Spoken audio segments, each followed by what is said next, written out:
ನೋಡಿ, ಇದ್ರ ಬಗ್ಗೆ ಆಗ್ಲೇ ಹಿಂದೆ ಕೂಡ ನಾವು ಮಾತನಾಡಿದ್ದೀವಿ. ಯಾರೇ ಅಧಿಕಾರಿ ಇರ್ಬೋದು, ವ್ಯಕ್ತಿ ಮೇಲೆ ಇರ್ಬೋದು, ಸಂಸ್ಥೆ ಮೇಲೆ ಇರ್ಬೋದು, ಅನುಮಾನ ಬಂದಾಗ ಅವರು ಸ್ವಪ್ರೇರಣೆಯಿಂದ ರಾಜೀನಾಮೆ ಕೊಟ್ಟು ತನಿಖೆಗೆ ಅವಕಾಶ ಮಾಡಿಕೊಟ್ಟು ಅದರಲ್ಲಿ ಅವರು ದೋಷ ಮುಕ್ತ ಇದ್ರೆ ಕಂಟಿನ್ಯೂ ಮಾಡಬೇಕು. ಆದ್ರೆ ಇಲ್ಲಿ ಎಲ್ಲಾ ಮೆಂಬರ್ಸು ಕೂಡ ಇವರಿಗೆ ವಜಾ ಮಾಡಬೇಕು ಅಂತ ಹೇಳಿದಾಗ ಇವರು ಹಠ ಹಿಡಿದು ಇಲ್ಲ ನಾನೇ ಇರ್ತೀನಿ ಅಂತ ಹೇಳೋದು ಸರಿ ಇರಲಿಲ್ಲ. ಈಗ ಗವರ್ನರ್ ಅವರೇ ವಜಾ ಮಾಡಬೇಕು ಅಂದ್ಬಿಟ್ಟು ಆದೇಶ ನೀಡಿದ್ದಾರೆ. ಸೊ ಇದರಲ್ಲಿ what ever it is as per procedure ಏನಿದೆ ಮಾಡಿದ್ದಾರೆ. ಆದ್ರೆ ಮುಂದೆ ಇದನ್ನ ಸರಿಪಡಿಸಬೇಕು. ಮತ್ತೆ ಏನು ನಮ್ಮ ಯುವಕರ ಭವಿಷ್ಯವನ್ನ ಸದೃಢಗೊಳಿಸಲಿಕ್ಕೆ ಈ ಸಂಸ್ಥೆಯನ್ನ ಬಲವರ್ಧನೆ ಕೂಡ ನಾವು ಮಾಡಬೇಕಾಗ್ತದೆ. ಜನರ ಮತ್ತು ವಿಶೇಷವಾಗಿ ನಮ್ಮ ಯುವಕರ ಭವಿಷ್ಯ ಜೊತೆ ಚೆಲ್ಲಾಟ ಆಡುವಂತ ಯಾವುದೇ ಸಂಸ್ಥೆ ಇದ್ರೂ ಕೂಡ ಅದನ್ನ ನಾವು ಸಹಿಸಬಾರದು. ಯಾಕಂದ್ರೆ ಬಹಳ ಕಷ್ಟಪಟ್ಟು ಇವತ್ತು ನಮ್ಮ ಯುವಕರು ಹುಬ್ಳಿ, ಧಾರವಾಡ, ಬೆಂಗಳೂರು, ಡೆಲ್ಲಿ, ಹೈದರಾಬಾದ್ ಇಲ್ಲೆಲ್ಲ ಹೋಗಿ ಅವರು ಎಕ್ಸಾಮ್ ಪ್ರಿಪರೇಷನ್ ಮಾಡ್ತಾರೆ, ಹಣ ಖರ್ಚು ಮಾಡ್ತಾರೆ.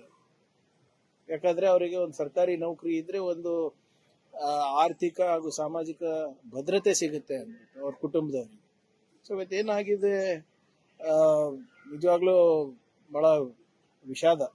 It's not a healthy sign. But ಇದನ್ನ ಸ್ಟ್ರೆಂಥನ್ ಮಾಡಬೇಕಾಗ್ತದೆ. ಮತ್ತೆ ನಮ್ಮ ಯುವಕರ ಭವಿಷ್ಯವನ್ನ ಸೆಕ್ಯೂರ್ ಮಾಡೋ ನಿಟ್ಟಿನಲ್ಲಿ ನಾವು ಸಂಸ್ಥೆಗಳನ್ನ ಬಲವರ್ಧನೆ ಮಾಡಬೇಕಾಗುತ್ತೆ. ಸರ್, ಇದು ಕೆಪಿಎಸ್ಸಿ ಸ್ವತಂತ್ರ ಸಂಸ್ಥೆ ಆಗಿರೋದ್ರಿಂದ ಹೊಸ ಕಾನೂನಿನ ಸರ್ಕಾರ ಕ್ಲೀನ್ ಮಾಡಬೇಕು ಅಂತ ರೆಡಿ ಇದೆ. ಬಟ್ ಅದಕ್ಕೆ ನೋಡಿ, ಇದ್ರ ಬಗ್ಗೆ ಸಾಕಷ್ಟು ಚರ್ಚೆ, ಆಲ್ಮೋಸ್ಟ್ 3 ದಿನ ಚರ್ಚೆ ಆಗಿದೆ ಸದನದಲ್ಲಿ. ವಿರೋಧ ಪಕ್ಷದವರು ಅದೇ ಬಯಸ್ತಾ ಇದ್ದಾರೆ, ಆಡಳಿತ ಪಕ್ಷದವರು ಅದೇ ಬಯಸ್ತಾ ಇದ್ದಾರೆ. ಕೇಂದ್ರ ಸರ್ಕಾರಕ್ಕೆ ಒಂದು ಮನವಿ ಮಾಡಬೇಕು, ಜಾಯಿಂಟ್ ಆಗಿ ಏನಾದ್ರೂ ಕಾನ್ಸ್ಟಿಟ್ಯೂಷನಲ್ ರಿಫಾರ್ಮ್ಸ್ ತರಬೇಕಾಗ್ತದ ಇದಕ್ಕೆ, ಅಥವಾ ಇಲ್ಲಿ ನಾವು ಏನಾದ್ರೂ ಒಂದು ರಿಫಾರ್ಮ್ಸ್ ತರ್ಲಿಕ್ಕೆ ಸಾಧ್ಯ ಇದೆ, ಅವೆಲ್ಲ ಕಾನೂನಿನ ಸಾಧಕ ಬಾಧಕ ನೋಡ್ಕೊಂಡು ಮಾಡಿದ್ರೆ ಒಳ್ಳೆಯದು. ನೀವು ಹೇಳ್ದಂಗೆ ಯುವಕರಿನಲ್ಲಿ, ಸಾರ್ವಜನಿಕರಿನಲ್ಲಿ ಸಾಕಷ್ಟು ಅನುಮಾನ ಮೂಡಿದೆ. ಈ ಅನುಮಾನವನ್ನ ನಾವು ಸರಿಪಡಿಸಬೇಕು ಅಂದ್ರೆ ನಾವೆಲ್ಲರೂ ಒಗ್ಗಟ್ಟಾಗಿ ಒಮ್ಮನಸ್ಸಿನಿಂದ ನಮ್ಮ ಯುವಕರ ಭವಿಷ್ಯ ಪರವಾಗಿ ಕೆಲಸ ಮಾಡಬೇಕಾಗುತ್ತೆ. ನೀವು ನೋಡಿದ್ದೀರಾ, ಮೊನ್ನೆ CBSE ಎಕ್ಸಾಮ್ ಪೇಪರ್ ಲೀಕ್ ಆಗಿರೋದು, ನೀಟ್ ಪೇಪರ್ ಲೀಕ್ ಆಗಿರೋದು, ಇಲ್ಲಿ KPSC ನಲ್ಲಿ ನಡೀತಾ ಇರೋದು, ಅಥವಾ ಬೇರೆ ಬೇರೆ ಎಕ್ಸಾಮಿನೇಷನ್ ನಲ್ಲಿ ಹೇಗೆ ಮೊನ್ನೆ ರೈಲ್ವೆ ಎಕ್ಸಾಮಿನೇಷನ್ ಅಲ್ಲೂ ಕೂಡ ಆಗಿದೆ ಅಂತ ಹೇಳ್ತಾ ಇದ್ದಾರೆ. ಸೊ ಹಾಗಾಗಿ ಸ್ವಲ್ಪ ಟ್ರಸ್ಟ್ ಡೆಫಿಸಿಟ್ ಇದೆ, ನಂಬಿಕೆಯ ಕೊರತೆ ಇದೆ ಈ ಸಂಸ್ಥೆಗಳಲ್ಲಿ. ಇದರಲ್ಲಿ ಒಟ್ಟಾಗಿ ಎಲ್ಲರೂ ಸೇರ್ ಮಾಡೋದು ಸೂಕ್ತ, ನನ್ನ ವೈಯಕ್ತಿಕ ಅಭಿಪ್ರಾಯ. ಸರ್, ಮತ್ತೆ ಅಮೆರಿಕ ಇರಾನ್ ನಡೀತಾ ಇದೆ, ಮತ್ತೆ ಸಂಕಷ್ಟ. ಸೆಂಟ್ರಲ್ ಗವರ್ನಮೆಂಟ್ ಯಾವ ರೀತಿ ನೋಡ್ಕೋಬೇಕು? ನೋಡಿ ಇವರೇ, ನಮ್ಮ ದೇಶದ ವಿದೇಶಾಂಗ ನೀತಿ ಡೊನಾಲ್ಡ್ ಟ್ರಂಪ್ ಅವರಿಗೆ ಅಡ ಇಟ್ಟು ಬಂದಿದ್ದಾರೆ ಆಗ್ಲೇ. ಹೋದ ಬಾರಿನೇ ನಮ್ಗೆ ಏನೇನ್ ಸಂಕಷ್ಟ ಎದುರಾಯ್ತು ನಿಮ್ಗೆ ಗೊತ್ತಿದೆ.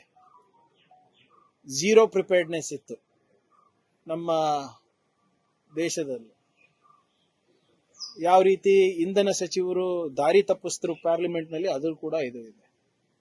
$100 ಪರ್ ಬ್ಯಾರೆಲ್ ಇದ್ದಾಗ ಬೆಲೆ ಏರಿಕೆ ಮಾಡಿದ್ರು, ಅದು $40 ಇಳಿದಾಗ ಬೆಲೆ ಇಳಿಸಿಲ್ಲ. ನಮ್ಮ ವಿದೇಶಾಂಗ ಸಚಿವರು ಇದಾರೋ ಇಲ್ವೋ, ನೀತಿ ಇದೆಯೋ ಇಲ್ವೋ, ಪ್ರಧಾನ ಮಂತ್ರಿಯವರು ಹೋಗ್ಬಿಟ್ಟು ವಿದೇಶದಲ್ಲಿ ರೀಲ್ಸ್ ಮಾಡಕ್ಕಿದಾರ, ಏನು ನೀತಿ ಮಾಡಕ್ಕಿದಾರ, ಅದೇ ಗೊತ್ತಾಗ್ತಾ ಇಲ್ಲ ನಮ್ಗೆ. ಹೇಳಿ, ಇಷ್ಟೊಂದು ದೇಶ ತಿರುಗಾಡಿದಾರ ಅಂತ ಹೇಳ್ತಾರಲ್ಲ, ಇಷ್ಟೊಂದು ಅವರಿಗೆ ಮೆಡಲ್ ಸಿಕ್ಕಿದೆ ಅಂತ ಹೇಳ್ತಾರಲ್ಲ, ಎಲ್ಲ ಉನ್ನತ ಸ್ಥಾನಮಾನ ಅಥವಾ ಪದವಿಗಳು ಏನು ಅಲ್ಲಿದೆ, ಅವರಿಗೆ ಮೆಡಲ್ ಸಿಗ್ಬೇಕಾಗಿದೆ, ಎಲ್ಲಾನು ಕೊಟ್ಟಿದ್ದಾರೆ ಎಲ್ಲಾ ದೇಶದವರು. ನಮ್ಗೇನ್ ಲಾಭ ಆಯ್ತು? ಭಾರತೀಯರಿಗೆ ಏನ್ ಲಾಭ ಆಯ್ತು? ಈ ಬರೇ ಅದಾನಿ ಅಂಬಾನಿ ಬಿಸ್ನೆಸ್ ಹೆಚ್ಚಿಸಕ್ಕೆ ಇವ್ರು ಹೋಗ್ತಾ ಇದ್ದಾರೆ ಹೊರತು ನಮ್ಗೆ ಇಲ್ಲಿವರೆಗೂ ಯಾವುದೇ ಲಾಭ ಕಾಣಿಸ್ತಾ ಇಲ್ಲ. ತಮ್ಗಾನ ಸಿಕ್ಕಿದ್ರೆ ನಮ್ಗೆ ಹೇಳಿ. ಆದ್ರಿಂದ ಇದೇನ್ ನಮ್ಗೇನ್ ಎಕ್ಸ್ಪೆಕ್ಟೇಷನ್ ಅಂತೂ ಕೇಂದ್ರ ಸರ್ಕಾರದಿಂದ ಇಲ್ಲ.